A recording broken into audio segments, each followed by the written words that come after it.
Registrar officer ಅವರಲ್ಲಿ list ಅನ್ನ ಇಟ್ಕೊಂಡು ಗ್ರಾಂಟ್ ಲ್ಯಾಂಡ್ಸ್ ಅನ್ನ ಅವರು ಯಾವುದೇ ಕಾರಣಕ್ಕೂ ಅದನ್ನ ರಿಜಿಸ್ಟರ್ ಅನ್ನ ಮಾಡಕೂಡದು ಅನ್ನತಕ್ಕಂಥ ಶಿಫಾರಸುಗಳನ್ನ, ಇತರೆ ಶಿಫಾರಸುಗಳನ್ನ ನಾವು ಮಾಡಿದ್ದೇವೆ. ಇವೆಲ್ಲವನ್ನ ಕೂಡ ಗಮನಿಸಿದಾಗ ಒಂದು ನಿಮ್ಮೆಲ್ಲರಿಗೂ ಕೂಡ ಅರಿವಾಗಿದೆ. ಸೊ ತಮ್ಮ ಮಾತುಗಳನ್ನ ಆಡ್ತಕ್ಕಂಥ ಸಂದರ್ಭದಲ್ಲಿ ನಮ್ಮ ಕ್ರಿಟನ್ ಸರ್ ಬಹಳ ಉತ್ತಮವಾಗಿ ಅವರು ವಿಚಾರಗಳನ್ನ ಮಂಡನೆಯನ್ನ ಮಾಡಿದ್ದಾರೆ.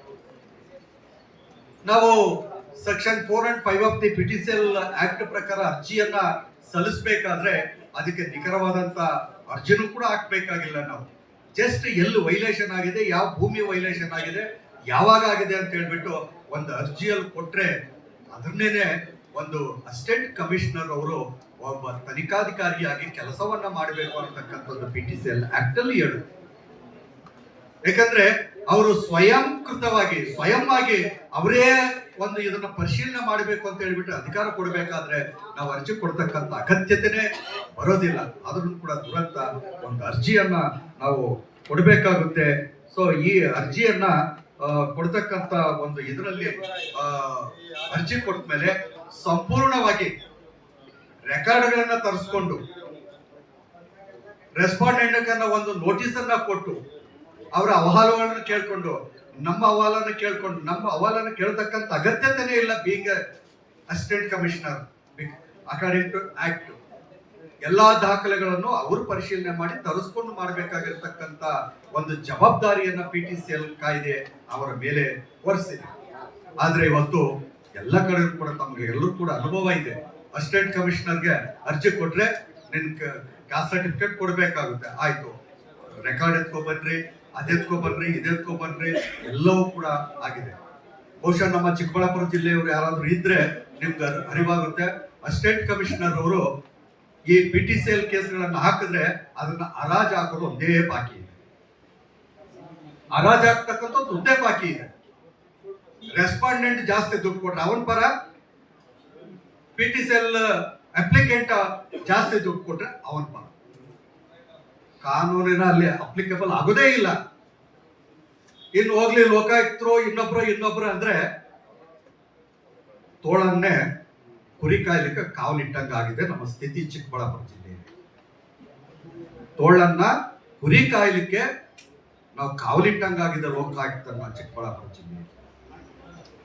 ಯಾರಿಗೆ ಹೇಳ್ಬೇಕು ನಮ್ಮ ನೋವನ್ನ?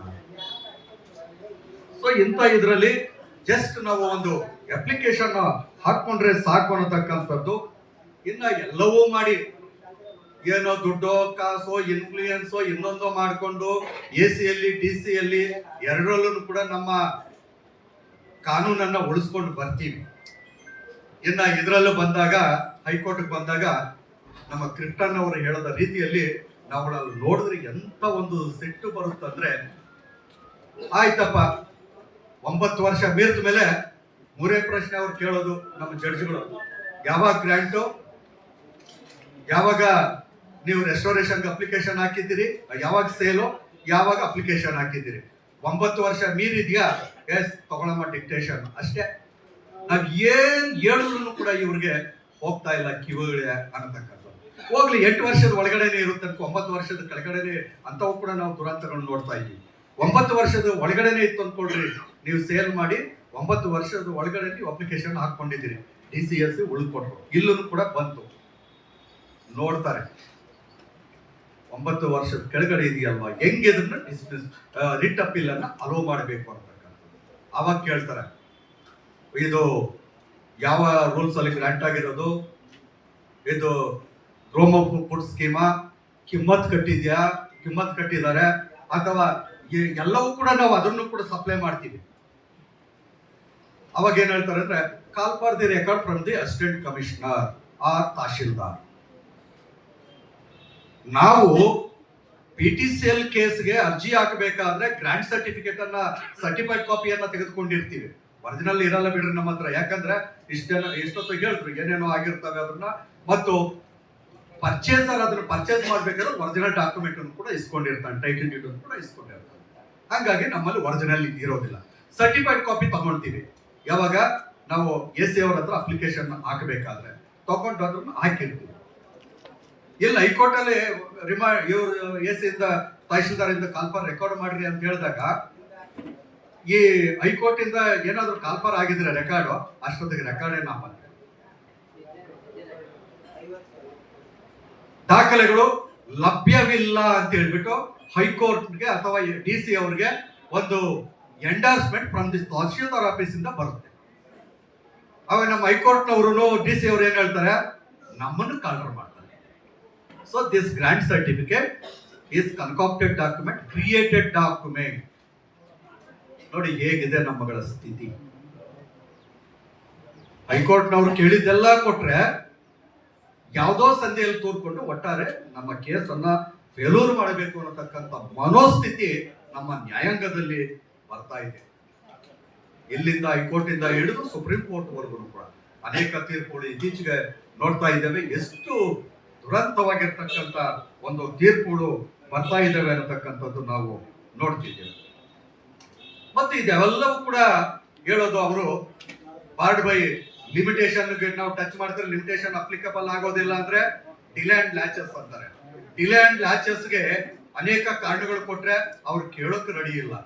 ಈಗಾಗಲೇ ಅನೇಕ ಜನ ಹೇಳ್ತಾ ಇದ್ರು, ಹೇಗೆ ನಾವು ಸಕಾಲದಲ್ಲಿ ಅರ್ಜಿಯನ್ನ ಅಂದ್ರೆ with in the reasonable time ಅಲ್ಲಿ ಅರ್ಜಿಯನ್ನ ಹಾಕ್ಲಿಕ್ಕೆ ಆಗ್ತಾ ಇಲ್ಲ ಅನ್ನೋದನ್ನು ಕೂಡ ಹೇಳ್ತಾ ಇದ್ರು. ಬಹುಶಃ ನಿಮ್ಗೆ ವರದಿ ಕೈ ಸೇರುತ್ತೆ. ಅದರಲ್ಲಿ ಪೇಜ್ ನಂಬರ್ 21ರಲ್ಲಿ ಒಂದು ದುರಂತವನ್ನ ನಾವು ಎಕ್ಸ್ಪ್ಲೈನ್ ಮಾಡಿದ್ದೇವೆ. ನರಸಿಂಹಪ್ಪ ಅನ್ನತಕ್ಕಂಥ ಪ್ರಕರಣದಲ್ಲಿ PTCL ಕೇಸ್ ಹಾಕಿದ್ದಕ್ಕೆ ಅವರ ಮೇಲೆ ದೌರ್ಜನ್ಯಗಳನ್ನ ಮಾಡಿ ಪಾಪ ಆ ದಂಪತಿಗಳು ಇವತ್ತೂ ಕೂಡ ಕೈಕಾಲುಗಳನ್ನ ಕಳ್ಕೊಂಡು ಗ್ಯಾಂಗ್ರೀನ್ ಆಗ್ಬಿಟ್ಟು ಇರ್ತಕ್ಕಂಥ ಸ್ಥಿತಿ ಇದೆ ಇವತ್ತೂ ಕೂಡ. ಒಬ್ಬ ಕೇಂದ್ರ ಸಚಿವರು ಒಂದು ಹಳ್ಳಿಗೆ ಸರ್ಕಾರದ ಕಾರ್ಯಕ್ರಮವನ್ನ ಉದ್ಘಾಟನೆ ಮಾಡ್ಲಿಕ್ಕೆ ಹೋದ್ರೆ ಜಾತಿ ವಿಚಾರದಲ್ಲಿ ಒಂದು ಹಳ್ಳಿಗೆ ನೀವು ಒಬ್ಬ ಅಸ್ಪೃಶ್ಯ ಅಂತ ಹೇಳ್ಬಿಟ್ಟು ಪರಿಶಿಷ್ಟ ಜಾತಿಯವನು ಅಂತ ಹೇಳ್ಬಿಟ್ಟು ನೀವು ಇವತ್ತು ಕೂಡ ಹಳ್ಳಿಗೆ ಬಿಡೋದಿಲ್ಲ. ಒಬ್ಬ ರಾಜ್ಯಸಭಾದ ವಿರೋಧ ಪಕ್ಷದ ನಾಯಕ ಒಂದು ಕಾರ್ಯಕ್ರಮಕ್ಕೆ ಹೋದ್ರೆ ನೀವು ಅಲ್ಲಿ ಕನ್ನಡ ಹಾಕಿ ಸಾರಿಸ್ತೀರಿ. ಒಂದು ವಿಶ್ವವಿದ್ಯಾಲಯಕ್ಕೆ ಉಪ ಪ್ರಧಾನ ಮಂತ್ರಿ ಆಗಿರ್ತಕ್ಕಂಥ ಬಾಬು ಜಗಜೀವನರಾವ್ ಒಬ್ಬರು ಒಂದು ಕಾರ್ಯಕ್ರಮಕ್ಕೆ ಹೋದ್ರೆ ಅಲ್ಲಿ ಗಂಜಳವನ್ನ ತಳಿತೀರಿ. ಅವತ್ತಿನ ಕಾಲದ್ದು ಇವತ್ತೂ ಕೂಡ ಅದು ಪರಿವರ್ತನೆ ಆಗಿದೆ. ಭೂಮಿ ಕೇಳಕ್ ಹೋದ್ರೆ ಅರ್ಜಿ ಹಾಕಿದ್ರೆ ಇವತ್ತು ಕೂಡ ದೌರ್ಜನ್ಯಗಳಾಗ್ತಾ ಇದ್ದಾವೆ.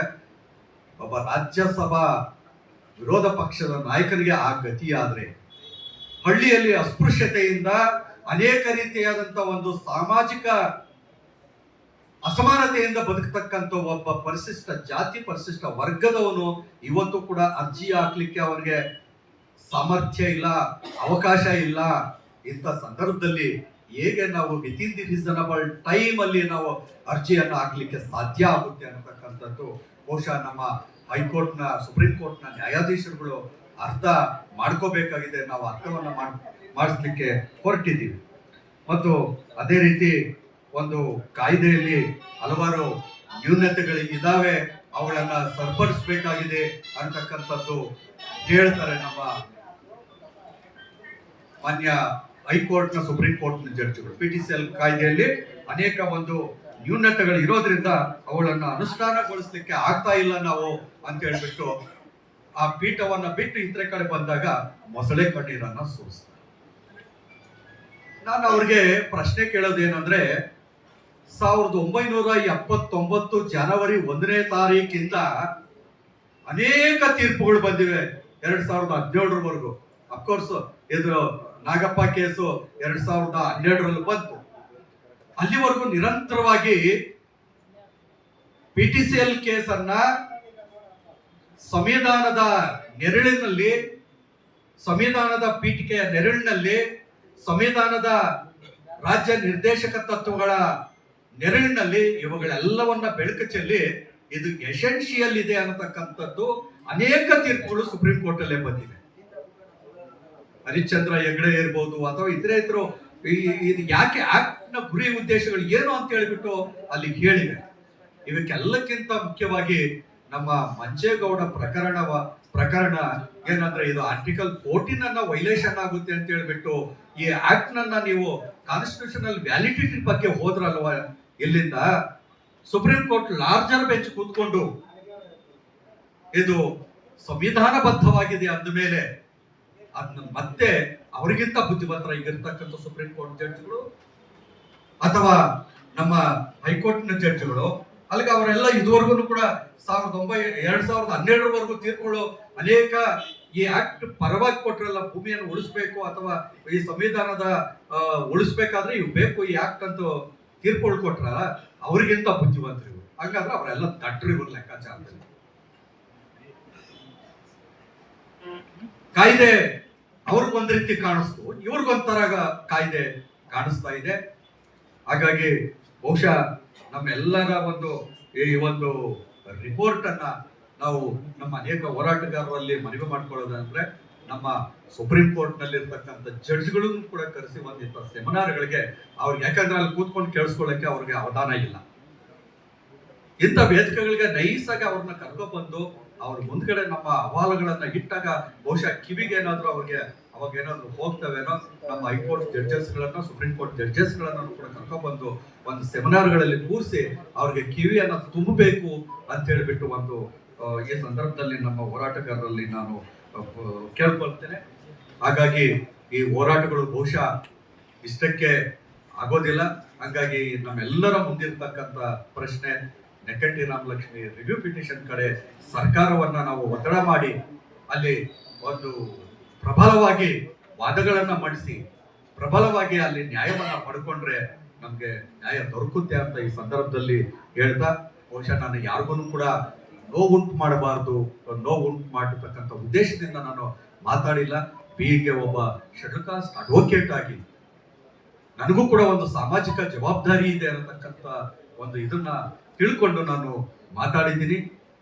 ಯಾರಿಗಾದ್ರೂ ನೋವಾಗಿದ್ರೆ ದಯವಿಟ್ಟು ಕ್ಷಮಿಸ್ಬೇಕು ಅನ್ನತಕ್ಕಂಥದ್ದು, ಯಾಕಂದ್ರೆ ಎದ್ದಿದ್ದನ್ನ ನಾನು ನೇರವಾಗಿ ಹೇಳಿದ್ದೀನಿ ಅಂತ ಹೇಳ್ತಾ ಈ ಸಂದರ್ಭದಲ್ಲಿ ಮಾತಾಡಕ್ಕೆ ನನ್ನ ವ್ಯೂಸ್ ಅನ್ನ ತಮ್ಮ ಮುಂದೆ ಮಂಡನೆ ಮಾಡಲಿಕ್ಕೆ ಅವಕಾಶ ಕೊಟ್ಟಂತ ನಿಮ್ಮೆಲ್ಲರಿಗೂ ಕೂಡ ಕ್ರಾಂತಿಕಾರಿ ನಮಸ್ಕಾರಗಳನ್ನ ಸಲ್ಲಿಸುತ್ತೇನೆ. ಜೈ ಭೀಮ್.